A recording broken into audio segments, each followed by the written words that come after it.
Made Bradley vehicles bolster defense on Ukraine's road to hell. Zaporizhzhia region, Ukraine. The once tranquil 408 stretching south from Orishchi through Robotyne to Tokmak in Ukraine's Zaporizhzhia region has now transformed into what Ukraine's 47th Mechanized Brigade calls the road to hell. This strategic pathway, once marked by serene fields, is now described with haunting imagery. Skies darkened by drones, ceaseless artillery and aerial assaults, and previously fertile lands marred by expansive fields of Russian mines, trenches, and dugouts. In the heart of this hellish landscape, Ukrainian soldiers, identifiable by their call signs Karatsupa, Pan, and Tava, push forward in their U.S.-made Bradley fighting vehicles. Despite the treacherous conditions, they see this path as the road to a Ukrainian triumph. Their daily mission involves transporting reinforcements to the front line while evacuating exhausted troops, all within a precarious 30-second window amidst continuous enemy fire. His service since 2014, remarking, "I've never seen such extensive minefields. They span for hectares on either side. A myriad of trenches and dugouts extend for dozens of kilometers." He highlighted the frequency of mines even on the territories they reclaim. Without the mines, he speculates, we'd already be in Tokmak. The seizure of Robotyne, vital for Ukraine's southern counteroffensive that has spanned 3 months, has further antagonized Russian forces. What once was a thriving village of 500 inhabitants is now incessantly bombarded. While artillery and aerial attacks are common, the soldier emphasized the sheer magnitude and threat of drones. Pan paints a harrowing picture, stating, "The sky is thick with them. The drones, a mix of Ukrainian and Russian, are hard to differentiate. Yet the kamikaze drones, which pursue and annihilate their targets, are the most dreaded." These accounts highlight the invaluable role of the American-made Bradley vehicles in supporting the Ukrainian defense forces on this perilous road.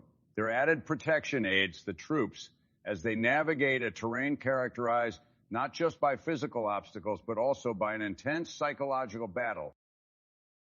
Ukraine accuses Russian oligarch Mikhail Fridman of financing invasion. Kyiv, Ukraine. The security service of Ukrainar's Belgrave has leveled grave accusations against Ukrainian-born Russian oligarch Mikhail Fridman, alleging he is a financier behind Russia's war against Ukraine. Fridman, with a reported net worth of $11.04 billion, according to the Bloomberg Billionaires Index, is the chairman of Alpha Group. This private conglomerate has vast operations primarily in Russia and former Soviet states, encompassing sectors such as banking, insurance, retail, and mineral water production. Additionally, Fridman is at the helm of Alfa Bank, Russia's fourth largest financial institution and its predominant private bank. Recent sanctions targeted Alfa Bank, effectively prohibiting it from securing funds via the U.S. market. Notably, Fridman had previously expressed dissent towards Russia's comprehensive invasion of Ukraine, branding the war a mutual tragedy for Ukrainians and Russians alike. Detailing their accusations in a statement, Dasbu claimed post the initiation of Russia's aggressive invasion against Ukraine, Fridman has channeled approximately 2 billion rubles, circa $20 million, into various Russian military factories. This includes the Tula cartridge plant, known for its ammunition production for the Army, and the Urals optical mechanical plant, a manufacturer of advanced equipment for combat aircraft and helicopters.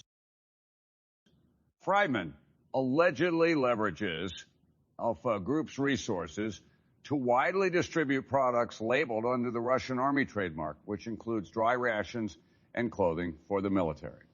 The oligarch is also believed to have orchestrated a massive collection drive for material and technical aid tailored to meet the requirements of Russian forces engaged in Ukraine. Furthermore, Fridman's associated insurance entities are purportedly underwriting insurance for military hardware and offering life and health coverage for Russian military personnel. Highlighting their evidence-backed allegations, the statement mentioned, the suspect is currently evading justice internationally. Rigorous efforts are in progress to secure his prosecution. If convicted, Friedman could face a sentence extending up to 8 years, accompanied by property confiscation. Russia uses car tires to shield aircraft, possibly against Ukrainian drones. Russian military forces appear to have resorted to unconventional means to protect their aircraft from potential Ukrainian drone strikes. Satellite imagery from Maxar reveals that at Ingalls Air Base in Russia, Tu-295 strategic bombers have been covered with car tires on their airframes. Experts believe this makeshift approach might be an attempt to bolster protection against drone attacks and decrease the visibility of the aircraft, especially during nighttime.